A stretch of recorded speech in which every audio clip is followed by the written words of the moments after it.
Bonjour à tous et bienvenue sur le podcast du vin pas à pas. Je suis Yann Rousselin de l'école de dégustation Le Coam et des masterclass de la dégustation. Et dans ce podcast, aujourd'hui, on va parler justement des masterclass. On va faire suite à la dernière masterclass qui était consacrée au Pinot Noir. Et mon but ici, ça va être de vous proposer quelques questions, enfin de répondre à quelques questions autour du Pinot Noir pour tester vos connaissances. Alors, si vous avez suivi la dernière masterclass consacrée au Pinot Noir, vous avez donc je pense déjà eu l'occasion de suivre le cours théorique en ligne, de déguster les vinotes avec la sélection de vins que je vous avais préparé sur le Pinot Noir. Donc là, le quiz va tomber à point pour, d'une part, donc vérifier si vous avez bien acquis des connaissances, si vous les avez mémorisées. Et puis ce type de quiz, c'est aussi l'occasion de réviser ensemble finalement. Puisqu'à chaque fois, donc ça c'est un format, c'est relativement récent, enfin finalement le quiz introduit dans les masterclass, vous m'aviez fait la suggestion sur le groupe privé, j'ai trouvé que c'était une super idée. Et parce que donc l'idée au travers de ce quiz, c'est en aucun cas de proposer des QCM, donc des questions à choix multiples, mais au contraire de poser des questions un petit peu ouvertes et ensuite d'en discuter sur ce podcast.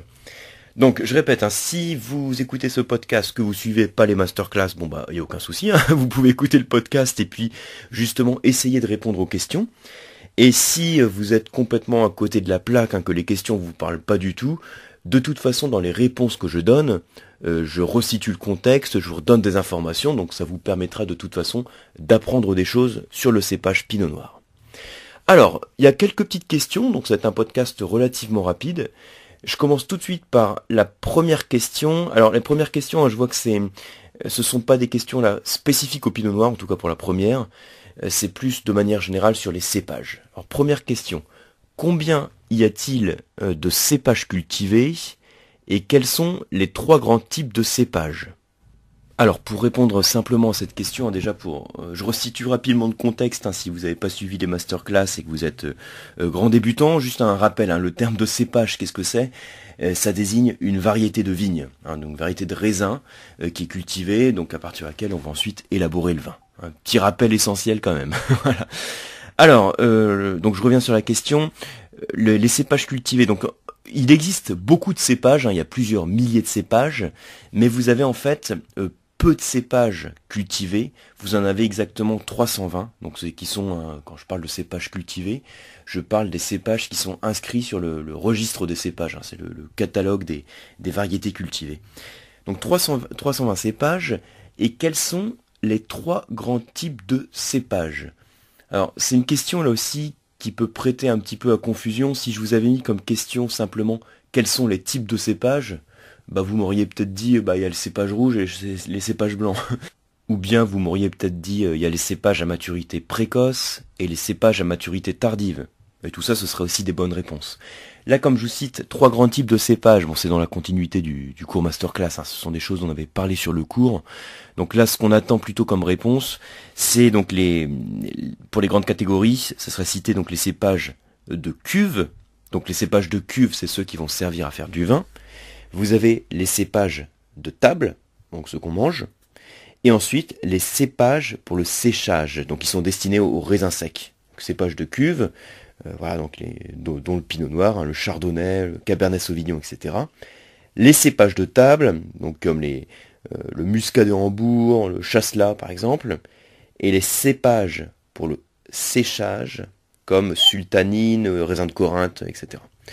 Donc voilà, sachant qu'il y a aussi des raisins qui peuvent faire partie des trois catégories, comme le muscat d'Alexandrie par exemple.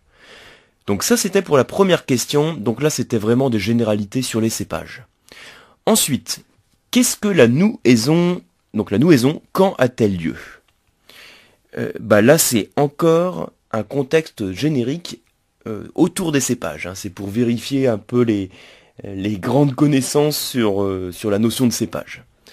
Alors, la nouaison, en fait, quand on parle de nouaison, on fait référence au cycle de la vigne. Donc, pour rappel, ou pour information, si vous n'avez pas suivi les masterclass et que vous ne connaissez pas trop les notions de cycle de la vigne, c'est des choses hyper importantes à connaître, c'est des connaissances de base, des bases en tant que dégustateur. En gros, il y a deux grosses phases dans le cycle de la vigne. Donc, il y a une phase pendant laquelle elle dort, et puis une phase pendant laquelle elle se réveille.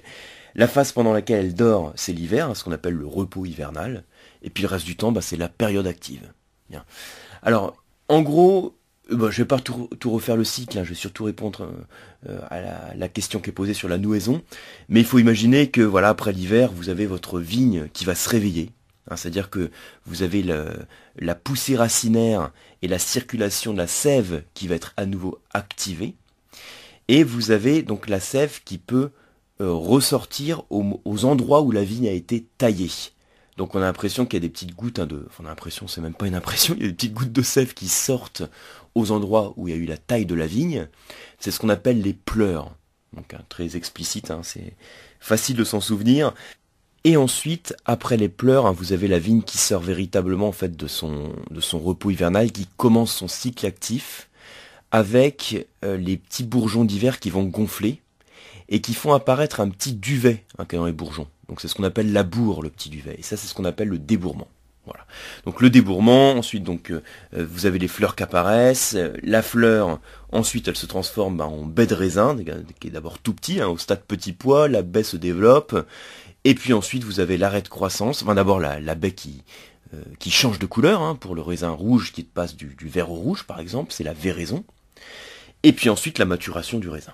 Bon, ça c'est vraiment présenté en 2 secondes et demie. Alors la nouaison, où elle se situe dans ce cycle, en fait la nouaison, c'est le moment où la fleur se transforme en baie de raisin. Hein, donc vous avez, c'est-à-dire que, en gros c'est après la floraison, vous avez ensuite la fleur qui se transforme en baie de raisin. C'est ce qu'on appelle la nouaison. Ça intervient à peu près 2 semaines après la floraison. Et donc pour vous situer de manière un petit peu plus précise et pour mettre une date là-dessus, hein, ce serait vers le mois de juin, quand on parle en tout cas de l'hémisphère nord. Donc voilà pour la deuxième question. Ensuite, quelles sont les caractéristiques morphologiques du pinot noir et l'implication en termes de vin? Donc là, ça permet aussi de parler de dégustation, hein, dire en fonction des caractéristiques de la baie, hein, de notre cépage pinot noir, qu'est-ce qu'on peut attendre en termes de vin, en termes de profil de vin, lors de la dégustation. Alors ce qu'on peut dire en termes de caractéristiques morphologiques, hein, du cépage pinot noir, ce qu'il faut savoir, donc ce sont des baies, hein, qui sont compactes, hein, faut imaginer des petites grappes avec des raisins très compacts et avec une peau fine. Donc là, le mot-clé, hein, qu'on attend en fait, c'est aussi la peau fine du raisin pinot noir, parce que c'est là aussi qu'on peut comprendre les implications en termes de vin produit, donc en termes de vin dégusté. Si la peau est fine, ça veut dire qu'au moment où on va fabriquer le vin, donc fabriquer le vin on dit vinifier, qu'est-ce qu'on fait? On va mettre les peaux du raisin en contact avec le jus. Donc on écrase les baies, hein, c'est ce qu'on appelle le foulage, donc on éclate la baie de raisin, et ces peaux de raisin, on les met en contact avec le jus. On met tout ça dans une cuve, et vous avez l'opération clé de la création du vin qui intervient, c'est la fermentation alcoolique. Comme son nom l'indique, à la fermentation alcoolique, ça veut dire qu'il y a quelque chose qui fermente pour donner de l'alcool, et ce quelque chose qui fermente pour donner de l'alcool, c'est le sucre, donc le sucre du raisin. Et l'organisme qui permet au sucre de devenir alcool, ce sont les levures. Des petits rappels au passage. Alors du coup, imaginez si vous avez votre pinot noir qui a une peau fine, quand je vais faire la macération entre la peau et le jus, si la peau est fine, je vais transmettre peu de tout ce que la peau peut apporter, donc peu de pigments colorants, également peu de tanins. Il faut savoir que dans les vins rouges, quand vous dégustez du vin rouge, la couleur du vin rouge et les tanins, ce qui permet d'apporter la couleur et les tanins, c'est la peau. Alors après, on peut faire en sorte d'extraire plus de couleurs et plus de tanins d'un même cépage, d'un même raisin, en prolongeant par exemple la macération, ou bien en augmentant un petit peu la température de la macération, ce qui permet d'extraire plus de pigments colorants, plus de tanins. Mais dans tous les cas, notre cépage à la base, s'il a une peau fine, il a un potentiel en pigments colorants et en tanins qui est moins fort que s'il avait une grosse peau. Hein, c'est voilà, le truc logique à comprendre. Donc je donne souvent l'exemple, je l'avais donné aussi sur les masterclass, hein, je prends un cépage opposé du type le Cahors, un Malbec, on peut prendre le Tanat aussi, un Madiran. Donc Madiran c'est l'appellation du sud-ouest, Cahors c'est une appellation aussi du sud-ouest, cépage Malbec. Donc les cépages Malbec, Tanat ou Cabernet Sauvignon, tout ça ce sont des cépages avec une grosse peau en comparaison avec le volume de jus qui est contenu dans la baie. Et du coup on a un meilleur potentiel si vous voulez en pigments colorants et en tanins. Donc pour répondre à la question, en termes de dégustation, mon pinot noir, de par sa morphologie, de par la tête de sa baie, si vous voulez, il va être moins coloré et moins tannique qu'un Madiran, par exemple, ou qu'un Cahors, a priori. Et moins tannique, une petite parenthèse aussi, donc par quoi ça se manifeste en dégustation? Ça veut dire que le pinot noir en bouche, il va être moins râpeux, moins rugueux, moins astringent. Alors, on continue.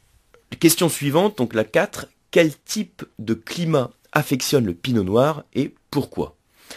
Alors, le type de climat qu'il affectionne, donc là la réponse à donner, en gros, c'est un type de climat frais. C'est un cépage qui aime les climats frais. Alors pourquoi? Alors, je vous dis, j'ai fait les questions au moment de l'enregistrement de la formation, donc de la masterclass des pinots noirs. Donc là, ensuite j'enregistre les réponses dans un deuxième temps. Et là, la question pourquoi, je me demande un peu d'où elle sort. Pourquoi je demande le type de climat qu'affectionne le pinot noir, donc parce qu'il faut des cépages pour tout. Je pense que j'attendais plutôt comme réponse au moment où j'ai écrit les questions, c'est pourquoi il affectionne les climats frais, parce que c'est un cépage à maturité précoce. Je pense que c'est ce que je voulais dire avec cette question. Donc il a un débourrement, il débourre tôt, c'est-à-dire que le bourgeon, le cycle actif, si vous voulez, va commencer assez tôt, ce qui le rend aussi d'ailleurs vulnérable au gelée de printemps, parce que si le cycle actif commence tôt, du coup, s'il fait froid plus tôt au printemps, on risque de geler le bourgeon. Bon. Ce que j'attends aussi, je pense, comme réponse dans ce cas-là, c'était il débourre tôt, il a maturité précoce, c'est-à-dire qu'il a aussi pas besoin de beaucoup de température pour atteindre sa maturité alcoolique et sa maturité technologique. Pas besoin de beaucoup de température, on peut faire le lien aussi avec la classification des cépages qui est faite. Vous avez deux grands types de cépages, qui sont les cépages à maturité précoce et les cépages à maturité tardive. Les cépages à maturité précoce, ce sont ceux qui n'ont pas besoin, en gros, de beaucoup de chaleur et beaucoup d'ensoleillement pour atteindre leur maturité.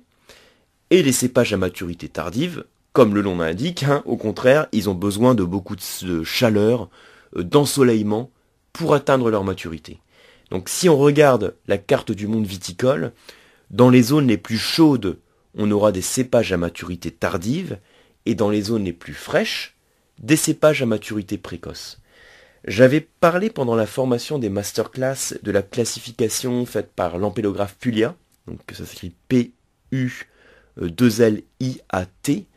J'avais fait un article aussi sur cette classification sur le vin pas à pas. Donc là, j'ai pas le lien en tête, mais vous mettez sur Google le vin pas à pas classification Puglia, P-U-2-L-I-A-T, et vous aurez quelques infos que j'avais mis là-dessus. Donc en gros, vous avez les cépages maturité précoce, et ensuite vous avez, à l'autre extrême, cépages à maturité tardive, et entre précoce et tardive, on a les cépages de première époque, deuxième époque, troisième époque. En gros, les cépages précoces, donc déjà il y a plus de cépages blancs qui sont en maturité précoce, et plus de cépages rouges qui sont en maturité tardive. Dans les zones les plus chaudes, on fait plutôt du vin rouge, et dans les zones les plus fraîches, on fait plutôt du vin blanc. Et donc, sans revenir sur tout le détail des cépages qu'on a dans ces classifications, le pinot noir est dans les maturités précoces. Ensuite, citez 2 pays d'Europe et leur région de prédilection qu'affectionne le pinot noir. Donc si on formule ça un peu plus en français, donc citer 2 pays d'Europe, là quand je parle des régions de prédilection, je fais référence à la région de prédilection pour le pinot noir bien sûr. Alors, les pays que vous pouvez citer, déjà pour les pays d'Europe, on va citer en premier la France, en tout chauvinisme, et comme région de prédilection pour le pinot noir, on va citer la Bourgogne.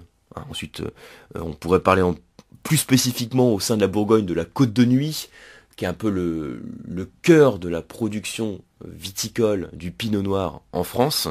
C'est là aussi on fait en tout chauvinisme les plus grands pinots noirs du monde.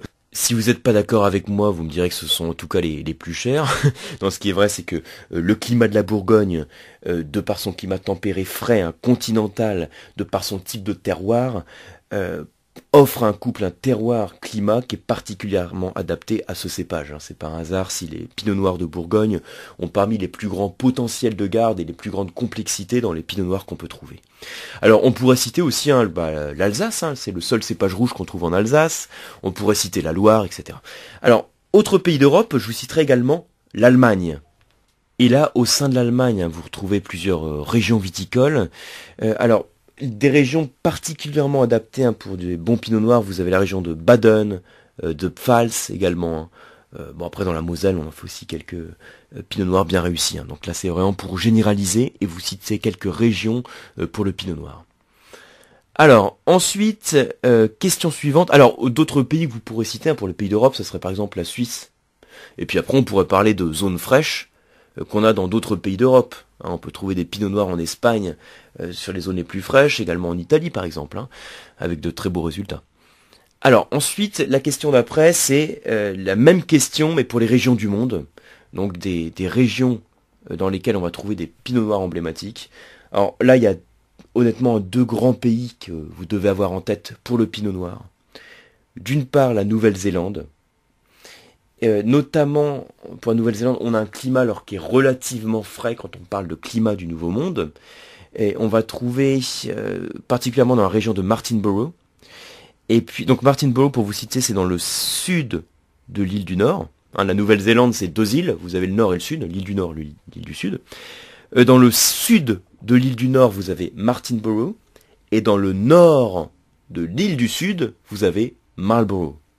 Ce ne sont pas les seules régions dans lesquelles on va trouver du pinot noir, mais en tout cas ce sont des régions pour lesquelles on trouve des pinots noirs extrêmement qualitatifs, avec aussi de beaux potentiels de garde.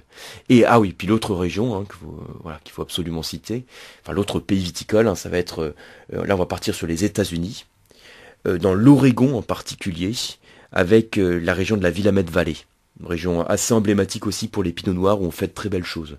Alors tous ces pinots noirs en Nouvelle-Zélande, Oregon, Allemagne, France, si vous avez suivi la masterclass de la dégustation, vous avez pu déguster ces vins. Donc j'ai reçu déjà les commentaires de dégustation, on a discuté avec quelques-uns d'entre vous sur les dégustations. C'est vrai que c'est toujours hyper intéressant parce que quand on fait des dégustations comparatives d'un même cépage et qu'on regarde son expression sur différents terroirs du monde, ça permet de voir quelles sont les caractéristiques d'un cépage. Donc on voit que ce cépage par exemple va plutôt transmettre tel ou tel type d'arôme, en termes d'intensité colorante, on en a parlé tout à l'heure, des robes plutôt pâles, en termes de tanin c'est plutôt souple en bouche, mais ensuite on a des variations bien évidemment énormes en fonction du terroir ou du climat, donc de la région viticole. Donc ça, c'est des exercices qu'on peut faire, des dégustations comparatives pour un même cépage. Je le referai aussi sur une autre masterclass, sur d'autres cépages qui sont cultivés, on va dire, entre guillemets, un petit peu partout dans le monde, mais avec des résultats très différents. Donc voilà pour clôturer ce petit podcast qui était consacré à un quiz autour du pinot noir. Comme d'hab, j'ai débordé, je m'étais dit, j'avais en tête de faire quelque chose autour de 10 minutes pour faire quelque chose d'assez court et concis, mais j'ai souvent du mal avec le court et le concis, donc désolé. C'est toujours aussi un prétexte pour déguster, aussi pour déguster, mais pour discuter, je voulais dire, les podcasts. Quelques questions comme ça ouvertes sur le quiz, c'est aussi un prétexte pour revoir ce qui était vu en cours et puis réviser un petit peu. Voilà, moi en tout cas je vous remercie beaucoup pour votre attention. J'espère vous retrouver sur un prochain cours sur le Coam. Donc l'adresse du site c'est toujours lecoam.eu. Sur les masterclass de la dégustation, donc la prochaine masterclass de la dégustation, elle va être consacrée aux vignobles d'Anjou et de Saumur. Donc superbe vignoble que l'on va aborder en termes de terroir, de cépage, d'expression gustative pour les vins. Et puis sinon, j'espère vous retrouver aussi, soit sur le vin pas à pas ou au travers des podcasts. Je vous dis à très bientôt.